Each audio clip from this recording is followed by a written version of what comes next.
ഇതിൽ തന്നെ ഓപ്ഷൻസ് ഉണ്ട്. ഇത് സൈഡിലേക്ക് പോവാനുള്ള 2 ബട്ടൺസ് ആണ്. പിന്നെ ഇത് ഫ്രണ്ടും ബാക്കും പോവാനുള്ള ബട്ടൺസ് ആണ്. പിന്നെ ഇത് റിമോട്ട് ഓഫ് ആക്കണമെങ്കിൽ നമുക്ക് ഈ ഒരു ഓപ്ഷനിലേക്ക് നിൽക്കാം, റിമോട്ട് ഓഫ് ആവും. പിന്നെ ഇത് മാത്രം നമ്മൾ കൺട്രോൾ ചെയ്ത് പോവുള്ളൂ.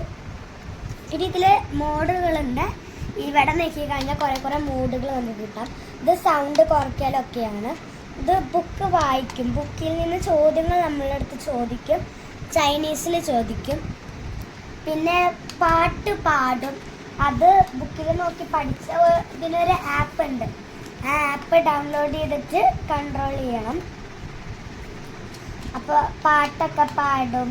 പിന്നെ നമ്മൾ ഈ ഒരു ഓപ്ഷൻ നിൽക്കുക, നമ്മൾ എന്തെങ്കിലും പറയുകയാണെങ്കിൽ അത് അതിൻ്റെ കൂടെ പറയും. അപ്പോൾ അതൊക്കെ ഈ ബുക്കിൽ നമുക്ക് പഠിക്കാനുണ്ട്. അപ്പോൾ ഇതൊക്കെ പഠിച്ചു കഴിഞ്ഞ് ഒരു ഡീറ്റെയിൽ ആയിട്ടുള്ള വലിയ ലോങ് വീഡിയോ എന്തായാലും ഞാൻ എഴുതുന്നതാണ്. അപ്പോൾ എല്ലാവർക്കും ഈ ക്യാൻഡി വിഷിന് ഇഷ്ടമായെങ്കിൽ ലൈക്ക് ചെയ്യുക, ഷെയർ ചെയ്യുക, സബ്സ്ക്രൈബ് ചെയ്യുക കേട്ടോ. Bye bye.